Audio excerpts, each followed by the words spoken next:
Hello and welcome back to Lessons in Attachment. So, today I want to talk to you about ruminating. So, ruminating is that form of overthinking when you are just going over something on a loop. Not helpful. It's not like you're problem solving, it's not like you're really considering something well and thinking about how to move through it.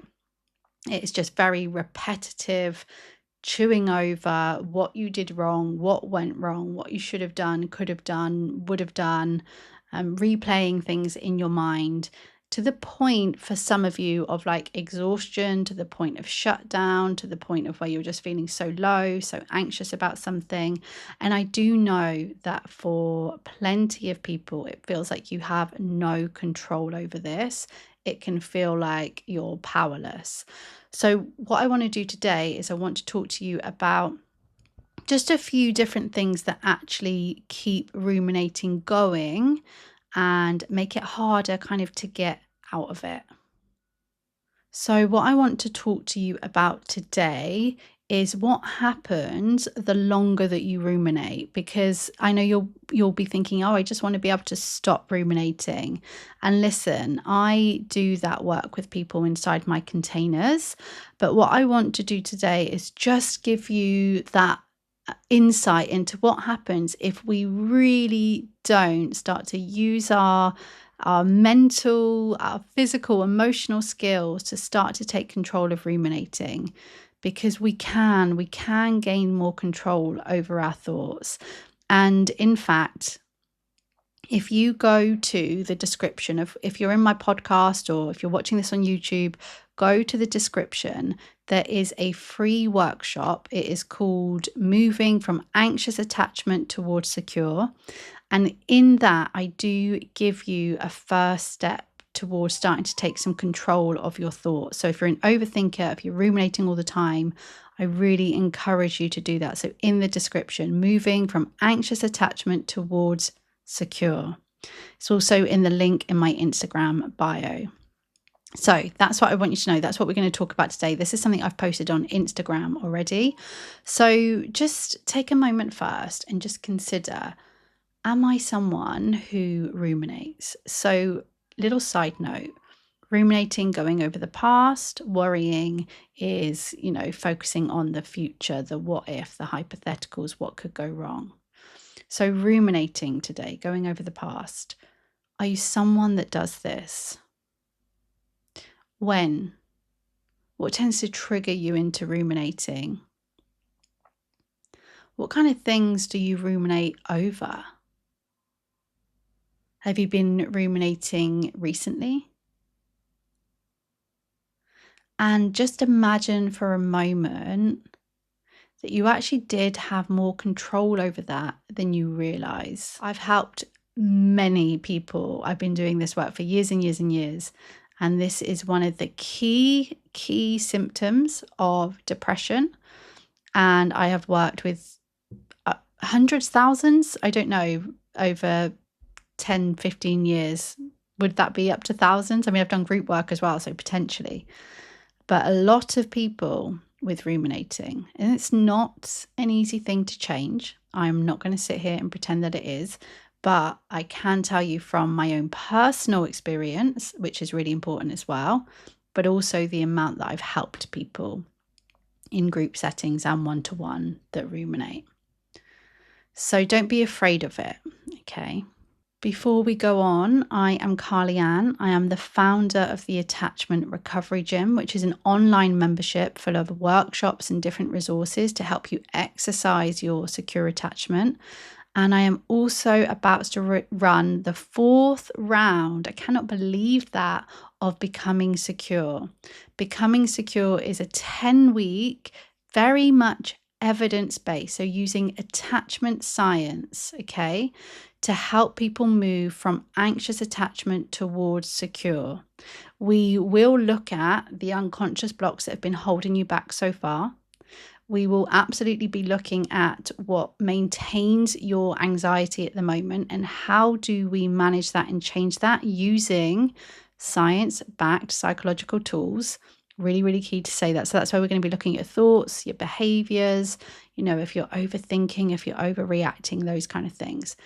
Then we will look at the inner child work. Then we will do the experiential exercises around revisiting the past in a safe way. That is the key thing to say to that.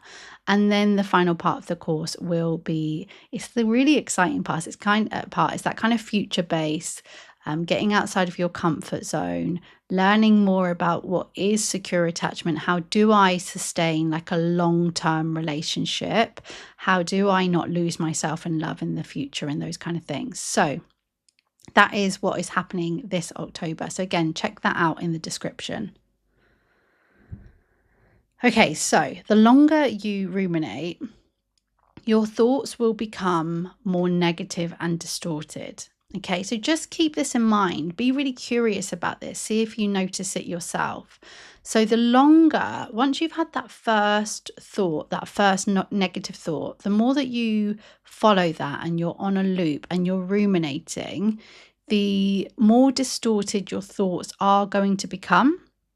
And they're going to become more and more negative. So you're going to spiral, right?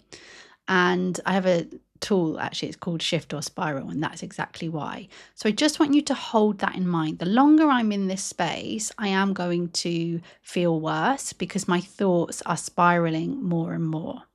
So it's just key to know that. It isn't that you are out of control. It's not that you're crazy. It's not that you're this negative person or you're broken. It's actually, that's what happens. The longer we stay there, the more kind of deeper they go, and the more we catastrophize, the more we will compare, the more we kind of believe those thoughts. So that's actually really normal that happens once it started. Something about that, which you'll see how these all kind of link in together, is the more distorted they become, the longer you're ruminating, what happens is your core beliefs, your negative beliefs that you've held about yourself through your experiences, through what you learned about yourself that's not true, but your negative core beliefs get activated the longer we are ruminating. So that then means that's more painful. When our core beliefs are activated, it is more painful, it's harder to get out of, and we're going to feel that more deeply, and we really will start to just believe it. It just becomes this situation as if it's true. So the reason ruminating becomes more and more painful is because we're activating those deeper core beliefs. What we want to be able to do is catch ourselves and stop ourselves before they get activated. It's not the end of the world if they do. We can still bring ourselves back. It's going to take more strength, that's all. I already alluded to this one, but the longer you ruminate, the harder it is to get out of this. So the longer we stay there, it gets harder. We get more trapped, if you like. And I remember saying to myself when I was first really trying to manage ruminating and break that cycle, which I can say has been very successful. I used to firstly say, okay, this is it, I'm ruminating. I would literally catch myself. And then I would just remind myself, if you keep going, if you don't find every ounce of strength that you have to get out of this, it's going to be harder. And I would know that. And that would often give me some kind of inner strength to use my tools, to get up, to move, to do whatever it is I needed to do, because there are plenty of different skills and tools that help people to, maybe I should do an episode on that as well, but we'll definitely do it in Becoming Secure. To get out of it is knowing if I stay here, the longer I stay here, the harder it is to get out. I already touched on this one as well, but the longer you ruminate, the more intense and overwhelming your emotions become. So of course, your thoughts are more painful, your negative beliefs about yourself are being activated. It's feeling like you're more and more stuck here. Of course, that then means that our emotions, the state that we're in, the feelings becomes more and more overwhelming, which guess what that means? It means we feel even more stuck as well. And here's another one that is slightly different to those, is that the more you're ruminating, the harder it will be to problem solve. So this is key because people often feel like they are self-reflecting on the past, or they're, doing a good thing because I'm trying to make sure I don't repeat the past, or I'm trying to learn from it. But that's not self-reflection. Ruminating and self-reflection are not the same thing. Self-reflecting and reflecting on the past can be amazing. We can look back at mistakes, we can look back at things that didn't go how we wanted or we don't understand, and we can consider them and take our time over that. But when we're ruminating and we're stuck in these negative thoughts, that's not what we're doing. We're not problem solving. We're actually just going over and over and over something time and time again. And this is why people will often feel like talking therapy and things like that aren't helpful, because they make it sound like you're ruminating out loud. Again, that's not the case. Well, hopefully it's not the case, unless you've got a therapist that is just doing that with you, but hopefully they're not. Processing things in the right kind of way can be so powerful. And ruminating, how many of my clients are listening to this will know that I have said to them, hold on a second, because we're just ruminating out loud here, or we're just worrying out loud here. And trust me when I say that is something I very much is not just to sit there and ruminate with you. So it's about helping you to catch that. And that's why it's really key to have that outside influence. And I find that group work here can be really useful, because when you're in a group, we have to share the space. We're there, we're listening, it's kind of powerful. And there is something about hearing ourselves, even more so than when it is one-to-one, that really helps us to recognize I'm actually just overthinking out loud here. And we get other perspectives, and there's something about it where it helps us to learn to problem solve instead of just go over it on a loop. So that is the other thing about the longer you ruminate, you're less likely to be able to problem solve well. So the longer you ruminate, your thoughts become more negative and distorted. Your core more painful beliefs get activated. The harder it is to get out of this funk, the more intense and overwhelming your emotions become, and the less likely you are to problem solve well. Have it.